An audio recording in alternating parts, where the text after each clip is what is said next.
За сайн мэцхан залуусаа бүгдээрэнд нь шинэ оны мэндийг хүргье. За шинэ оныхоо хамгийн анхны ханшийн таамгийг хүргэж байгаа да. За миний зүгээс баяртай байна. За он гарсан 2026 оны одоо хамгийн эхний 7 хоног тийм ээ. Тэгэхээр энэ 7 хоногт ханш маань хэрхэн хөдлөх вэ? Ямар шүүхэн таамагтай байна вэ гэдэг талаар одоо хуваалцъя. За тэрнээс өмнө болохоор яг хурцмал асуудлууд болж байгаа. Тэр нь Америкийн нэгдсэн улс өнгөрсөн шөнө билүү ямар ч өчигдөр тэр Венесуэл гэдэг улс руу одоо цэргийн ажиллагаа явуулаад ерөнхийлөгчийг нь авсан гэж байгаа.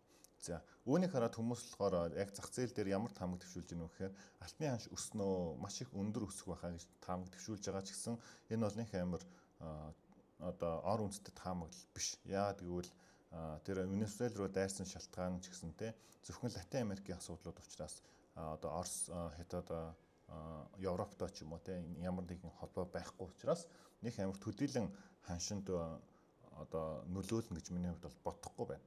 Тийм учраас яг үндсэн техник анализа дараа бүгдээрээ алтыг хэрхэх талаар те хаашаа явж байгаа юм болоо энэ талаар бүгдээрээ ярилцъя. За түүнээс өмнө алтан дээр өнгөрсөн одоо оны хувьд бол юу болчих вэ те? Ямар ч өнгөрсөн оны хувьд бол алт маань all time high-уудаа маш олон удаа хийсэн. За тэгээд энэ all time high-уудын хамгийн сүүлийн орой болонд харагдаж байна. За тэгэхээр хамгийн дээдлэнтэй 4550 гэдэг ханш руу ер нь бол хүрсэн. За тэгэхээр одоо өндөр өсөлтийн дараа за ретресментийн хөдөлгөөн одоо орж ирж байгаа. За бусд хүмүүсийн хэлдгээр те pullback-ийн хөдөлгөөн орж ирж байна. За тэгвэл одоо энэ маань энэ чигээрээ унах уу өсөх үү гэдэг нь маш одоо сонирхолтой одоо зүйл шүү дээ. За тэгвэл одоо бүгдээрээ харъя. Яг трендийн хувьд бол за weekly маань uptrendтэй ер нь бол ингээд impulse retracement impulse гэсэн хөдөлгөөнтэй. За тэгээд эндээс бүгдээрээ Fibonacci татвал яг одоо weekly-гийн Fibonacci level-ийн дөнгөж 38.2 дээрээс одоо impulse эхэлсэн гэхээр алтны өсөлт бол ерөөсөө яагаагүй одоо буцаж унж орж ирлээ шүү энэ төр гэсэн дохио ерөөсөө байхгүй. За тэгээд дараагийн импульс руу бүгдээрээ татах юм бол дараагийн импульсын хөдөлгөөн дөнгөж бас 38.2 дээр буюу ер нь бол маш хүчтэй байрууд хэвээрээ байгаа. За тэгэхээр алтны хувьд бол би одоогоор ер нь тэгж нэг short sell мэл ерөөсөө харахгүй дээшээ харсан хэвээрээ байх болно. Яагаад гэвэл том цаг маань бидэд батлаад өгчлөө. За тэгвэл эх 7 хоногийн хувьд бол бүгдээрээ юун дээр анхаарахгүй гэхээр яг одоогийн орж ирээд байгаа алтны одоо энэ бүс маань болохоор маш одоо хүчтэй зоонд байгаа. Буюу за өмнөх одоо daily time frame-ийн өндөр яроолуудын бүс болон өмнөх хайн одоо бүстэй давхцаж байгаа. За тийм учраас энэ дээр одоо нэг хэсэгтээ range явж магадгүй.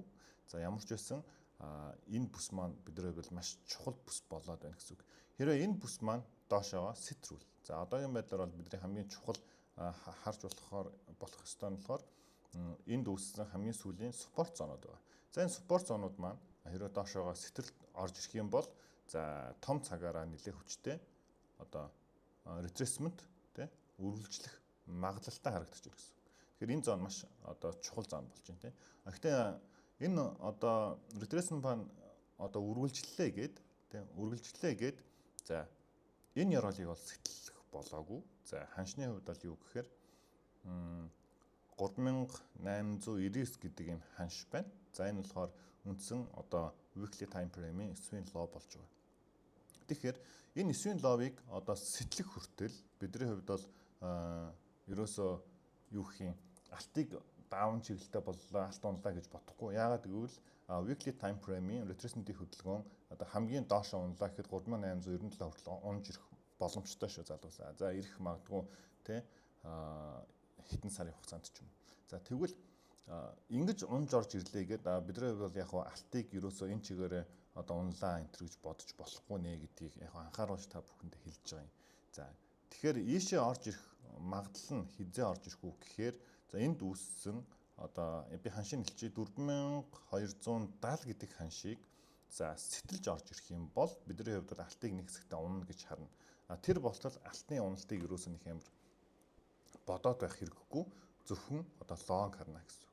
За тэгвэл лонгийн хувьд бүгдээрээ 4 цаг руу харъя. 4 цаг дээр энэ дээр бас нэг маш хүчтэй уналт буюу 2400 пипны уналт өнгөрсөн нэгд өдөр үзүүлсэн. За ингэж үзүүлчихэд тийм ээ.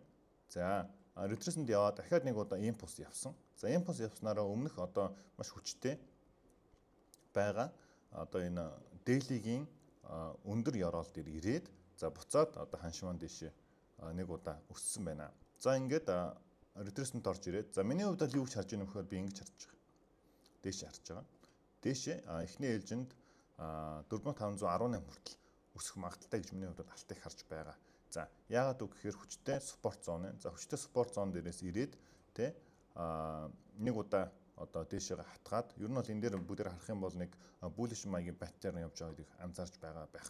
За тэгэхээр бидний одоо confirmation хаанаас үүсгүү гэхээр энд үүссэн хамгийн сүүлийн энэ орой л байна л да. За энэ оройг сэтлээд гараад ирэх буюу 30 минутын дээр 4335 гэдэг ханшийг сэтэлж гарч ирсний дараа эхний ээлжинд бидний оролт бол ингэж орж ирнэ. Энэ ёроол дээр стоп лоссыг тавиад дээшээ энэ орой руу эхний ээлжинд бид нар алтыг харах ёстой, харах хэрэгтэй. За үүний дараа дараагийн орой нь болохоор хаашаа явах вэ гэхээр түрүүн би 4 цаг дээр хэлжсэн те. Энэ дээр бол яг баг зэргийн арилжаа бид гарч болж байна. Дараа нь болохоор энэ орой руу харж байгаа гэсэн үг. За нэг 4520 гэдэг ханш руу эхний ээлжинд харж байна. Тэгэхээр эх 7 хоногт бидний хувьд бол яг боломж гарвал байдаад байх хэрэгтэй. За боломж гарвал гэдэг нь за энэ ханшийг сэтэлчихгүй бол энэ ёроолоо сэтэлчихгүй бол миний хувьд бол байдаад байна. Тэгэхээр яг байдалт маань болохоор юун дээр орж ирэхгүй гэхээр яг 30 минутын ялангуяа. За 1 цаг ордог бол 1 цагийн трендинг эргэлтэн дээр бүгдээрээ байдаад байвал зүгээр. За эхний ээлжинд одоо эндээс буцаад байтахад өмнөх орой руу харуул хамгийн аюулгүй. За яагаад вэ гэхээр энд одоо дабл топ буюу те хоёр орой үүссэн. За энэ дээр өөрөөр юу хэлж яах вэ гэхээр одоо resistance ороод ирсэн гэсэн. За resistance болцсон учраас бидний хувьд бол яг энэ оройноос дээшээ арилжаа харах бол одоохондоо ерөөсөө болохгүй зүйл. Хизээ бид нар үргэлжлүүлээд энэ дээшээ те 4520 руу харах уу гэхээр энд үүссэн resistance-ийг сэтэлж орж ирээд буцаад pullback дээрээс нь дээш харна гэсэн үг. Яг зөв. Тэгэхээр шууд эндээс дээш харуул бас өрөөсгөл болж байна те. Тийм учраас бидний хувьд бол яг бага цагийн confirmation хараад за оройн цагаар ч юм уу те яг одоо scalp эсвэл яг тухайн өдрөө day trade хийдэг шалтгаан нь ер нь бол ийм гэсэн үг. Яг swing trade хийж байгаа биш л бол бидний хувьд бол яг stop loss-ыг амар жижигхэн тавингуудаа те бүр амар хол ийшээ мишээ ингээд явна гэсэн үг биш. Яагаад гэвэл угаасаа stop loss хамна. За тийм учраас бидний хувьд бол иймэрхүү арилжааны төлөвлөгөө гаргachвал зүгээр гэсэн үг. За миний хувьд бол бас ялангуяа эх 7 хоногт алт дээр зүгээр ийм зүйл харж байна. За buying confirmation бол ингэж харж ийн л гэсэн үг те залуусаа. Тэгэхээр энийг бүгдээрээ бас сайн яагаарай. Бодоорой. Тэгээд яг тухайн үедээ ханш маань хэрхэн хөдөлгөөг бид нар мэдэхгүй байна. Гэхдээ үндсэн одоо доовынхоо онлайн дагуу миний хувьд бол арилждаг учраас иймэрхүү арилжааны төлөвлөгөөтэй байна гэсэн үг. За тэгэхээр за алтан дээр ер нь баг болцсон байхаа те. Selling confirmation өгсөн те. За selling confirmation болохоор энд үүссэн яроолуудыг сэтлэх буюу 4270 гэдэг ханшийг сэтлээд ороод ирсэн тохиолдолд эх 7 хоногт ер нь бол бүгдээрээ sell хараа явчихнаа. Хэрвээ ийшээ ингэж орж ирэхгүй байх юм бол өргөжлүүлээд buy харсан хэвээрээ байна гэсэн үг. За ийм байна. За тэгвэл дараа нь евро доллар харах уу? За долларын индексийг харчий. Долларын индексийн хувьд бол нэг амар яг бага зэргийн гаптай гарч ирж магадгүй. Гэхдээ энэ дайм бол нэг амар ханшид сүртэй нөлөөлөхөөр дайм биш учраас манайхаа анзаараарай. За долларын индексийн хувьд бол яг харахгүй доошо даун иргэсэн. Daily time frame маш цэвэрхэн даун трендтэй явж байгаа. За тэгвэл маш цэвэрхэн даун трендийг бид нар хаанаас харж болох вэ гэхээр за энд хос орой үүсгээд за тэгээд одоо өмнөх энэ яроолоос сэтэлсэн учраас бидний хувьд бол яг даун трендтэй. За тэгээд дээрэс нь зурх юм бол ийм гоё даун тренд явж байна. Тэгэхээр долларын индекс үргэлжлүүлээд за одоо унах магадлал байна гэсэн үг. Тэгвэл үргэлжлүүлээд унах магадaltaй юм бол евро долларын хувьд бол үргэлжлүүлээд өсөх магадлал өндөр байна. Гэхдээ евро долларын хувьд бол бүгдээр нэг анзаарах юм бол те энэ дээр одоо эсвийн лов дээрээ баг хөдөлгөөн ирж байгаа гэдгийг бид нар анзаарах хэрэгтэй. За энэ нь юу гэсэн үг вэ гэхээр энэ одоо ёроол сэтрэлт хийчихвэл эвгүүд нэ гэсэн. Daily time frame-ийн эсвийн лов за энэ дээр ерөө сэтрэлт ийшээ хийгдэх юм бол үргэлжлээд доош ийшээ унаад орж ирэх магадлалтай учраас эндээс бага цаг дээр одоо яг дээшээ тренд ирж гин үү те үгүй юу гэдгийг анзаарах хэрэгтэй болчихж байна. За тэгвэл 4 цагийг харах юм бол мөн адилхан нэлээд доошоо харагдаж байгаа. Тэгэхээр энэ дээр бүгдээрээ анзаарлт хийгээд хэрвээ эндээс бидний жижиг цаг дээр тренд рүү ирэх юм бол дээшээ өргөжлүүлээд харчна гэсэн үг. Гэхдээ энэ дээр ер нь бол өснө гэсэн баталгаа байхгүй манайхаа. Бараг сэтэрт хийгээд ирэх магадлалтай юм байна да. Евро доллар.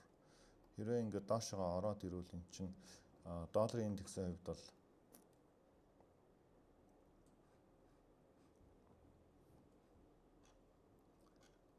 за яг энэ дайны асуудлаас болоод долларын индекс яг импульсаа хийвэл баг хийх байхаа. Тэрнээс биш тэгээ доошоо унах бах. Тэрнээс биш ер нь бол долларын индексийн хувьд бол нэлээд бас одоо спорт барьсан байдалтай харагдаж байгаа учраас ер нь бол эх 7 хоногт байгаа харснаар юм байна. Евро доллар дээр ер нь энэ хувьд бол ормоорго санагдчихлаа. Нэлийн эвгүй байна. Нэлийн эвгүй биш юм нахаа. Тэгэхээр энэ дайны нөлөөнөөс болоод доллар унаад евро доллар өсөж магадгүй гэж би харж байна заяа. Тэрнээс биш ер нь асуудалтай л гэсэн үг. Энэ дээр бол яг компромишн байхгүй эх 7 хоногт. За паунд йений хувьд бол яг бид эдийн таамгийн дагуу маш гоё явж байгаа тий. За өнгөрсөн форкастуудыг үтсэн бол маш гоё дэш явж байгаа.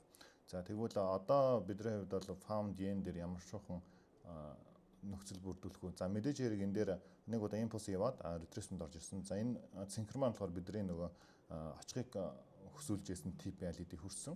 За тэгэхээр энэ дээр бүгдээрээ шинээр нэг зурчээ за. За weekly угаасаа ярих юм байхгүй. Угаасаа дэшээ. За daily time frame-ийн тренд нь маш гоё явж байгаа. За бүгдээрээ харах юм бол за яг ойлгомжтой хэсгээс нь зурчээ ингээд. За одоо эндээс нэг ретресмент хүлээж аваад буцаагаад бүгдээрээ байдна гэсэн үг. За тэгвэл 4 цагийг харахаар 4 цаг маань range хөдөлгөөнтэй. За энэ range хөдөлгөөн хаашаа задрах нь амар эвгүй те. За хэрвээ дээшээ breakout хийх юм бол бид нэ stop loss-аа тавиад шууд одоо long орж болж байна. За хэрвээ доошоогоо breakout хийвэл сэлдэхгүй хүлээн гэсэн ойлгосноо. За яагаад гэвэл тренд эсрэг бид нар сэлдэхгүй. За дээшээ явлаа. За энэ дээр range явж байна те. Range явлаа доошоо орж ирэх юм бол энэ retracement-ыг ашиглаад те. Retracement-ийн төгсгөлөөс үргэлжлүүлээд дээшээ харнаа л гэсэн үг. Иймэрхүү байдлаар эх 7 хоногт мөн адилхан компромишн байхгүй. За би энэ удаад яг те одоо Discord руугаа pound yen FTT-г явуулна. За яг л одоо компромишн байхгүй.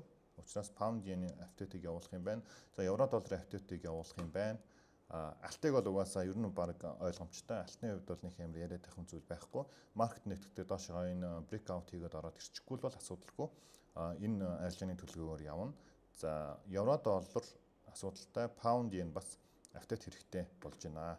За тэгвэл BTC-г харъя. BTC-гийн хувьд ер нь бол яг доошоо чиглэсэн хэвээрээ байгаа. За доошоо бид нар яаж чиглүүлсэн блэ? Доошоо чиглүүлэхдээ энд үүссэн ёроол хэрэг буцаад эвдрээд ороод ирэх юм бол үргэлжлүүлээд доошоо харнаа. За тэгвэл хамгийн сүүлд үүссэн энэ орой нь бидний хувьд бол яг даралт болж өгөхөөс хамгийн чухал орой болж гин гэсэн үг. Тэгэхээр энэ орой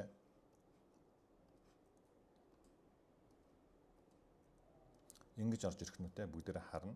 За гэхдээ ер нь бол яг төлөвлөж байснаас өсөж гин. Биткойны хувьд бол яг энэ чигээрээ доошоогоо унчгаар харагдаж байсан тий. За яг энд үүссэн одоо энэ зүйтэй одоо үзрүүд байгаа зү. За эндээс эхлээл ер нь доошоогоо нэг 76 мянга руу ер нь унчгаар харагдажсэн боловч буцаад нэлээд өсөд ороод ирлээ. За тэгэхээр ялангуяа энэ амралтын өдрүүдэд нэлээд өсчлөө тий. За 4 цагийг харахаар за 4 цагийн үндсэн бүгдээрээ трендийг харах юм бол ингээд явцсан. Тий. Энэ ёроо амар чухал байсан. Энэ орой л юм байна да. Энэ оройгоо буцаад сэтэлчих буюу нэг 94500 руу буцаад ороод ирвэл биткойныг бас хөөрхөн нэг хэсэгтээ өснө л гэж харах юм байна да. Тэгэхээр энэ ёроо энэ хэсэг ер нь дээш доошоо задартал биткойн дээр хэлэх үг алгадаа манайхаа. Одоо хараа. Ингээд орж ирээд ингээд за тэгээд ретресмент өгсөн шүү дээ. За дээлийн ретресмент өгөөд буцаад импульс явлаа шүү гэж одоо зарламаар аядаад болцсон. За тэгвэл одоо яг уу ахиж нэг дээшээгаа resistance шалгаад унж орж ирэхнүүд гэж бид нар харж байна гэсэн үг. Ер нь бол яг даун хэврээ мөртлөө энэ хэсэг дээр уул нь яг хамгийн сүүлд энэ 90,000 гэдэг ханшийг хүрчээд доошоо импульс явд юм уу гэснээр явхаа болцсон учраас биткойн дээр түр шорт харахаа болоод харзантахаас өөр аргагүй болчихж байна. Тэгэхээр энэ 94,700 гэдэг ханшин дээр дээшийгээ брик аут хийгээд ороод ирвэл бидний хувьд бол биткойн дээр түр шорт харахаа болох хэрэгтэй болж байна гэсэн үг. Яг арилжаачдын хувьд бол. Тэгэхээр яг энэ хэсгээр яг биткойныг одоо спотоор худалдаж авдаг хүмүүсийн хувьд бол баг энэ хавцаанаас нэлээд авчвал зүгээр л харагдаж байна. Яагаад гэвэл эндээс буцаад биткойн өсөх магадлал өндөртэй болчихлоо. Тийм учраас ялангуяа тий weekly time frame дээр нэлээд хүчтэй одоо support zone дээр орж ирсэн байдалтай харагдаж байгаа учраас биткойныг ер нь эх 7 хоногт харзантахаас өөр аргагүй болчихж байна манайхаа. Хараа. Яг энэ зон гэхгүй. Тэгэхээр харзантахаас өөр аргагүй болчихлоо да манайхаа. Эх 7 хоногт. Тэгэхээр ер нь бол яг он эхэлж байгаа болохоор тэр юм уу нэг олигтой нэг гоё арилжааны одоо нөхцөл ч юм уу харагдахгүй байна. За ер нь бол алтаал бүгдээрээ ингэж харсан болохоос биш те. За энэ евро долларын хувьд бол бас тун эзэгтэй үе дээр ирсэн. За ер нь бол нэг амар гоё confirmation байхгүй. Ганц ойлгомжтой байгаа юм нь pound yen алт 2 маань байна. Тэгэхээр pound yen-ийн хувьд бол бүгдээрээ байтна. Гэтэ байтахта хизээ байтах уу гэдэг нь амар чухал. Доошоогоос цэвэрж орж ирвэл яг нь энэ хавьяас бүгдээрээ байтна. Дээшээ break out өгчвөл шууд байтчих болно. Гэсэн л нэг тийм боломжтой гарч ирж байна да манайхаа. За ийм байна дөө тэгээд манай Domostri Actem маань за одоо энэ 2026 оноос эхлээд үйл ажиллагаагаа яг албан ёсоор бүр ингээд далайцтайгаар эхлүүлж байгаа. За тэгээд бидний хувьд бол нөгөө цолын шатлалуудаар за маш гоё одоо тухайн хүмүүсийн түвшинд нь таарсан сургалтын системээр ер нь бол хангаад явж байгаа. За тийм учраас яг Domostri Actem руу манайхан яг энэ бичлэгний тайлбар хэсэгт байгаа линкээр ороод ирээрэй. Тэгэхээр энэ дээр болохоор яг 7 хоногийн дундуур яг бусад тий хослууд дээр хэрхэн харж байгаа апдейтуудыг хүргэнэ. Энэ 7 хоногт бол алт тэгээд pound yen хоёроос өөр ярих юм үнэндээ байсангүй. За тэгээд эх 7 хоногт бүгдээрээ уулзцгаая. За тэгээд манай Discord руу ороод ирэх юм бол 7 хоногийн дундуур бүгдээрээ ахаад уулзцгаая. За түр баяртай залуусаа.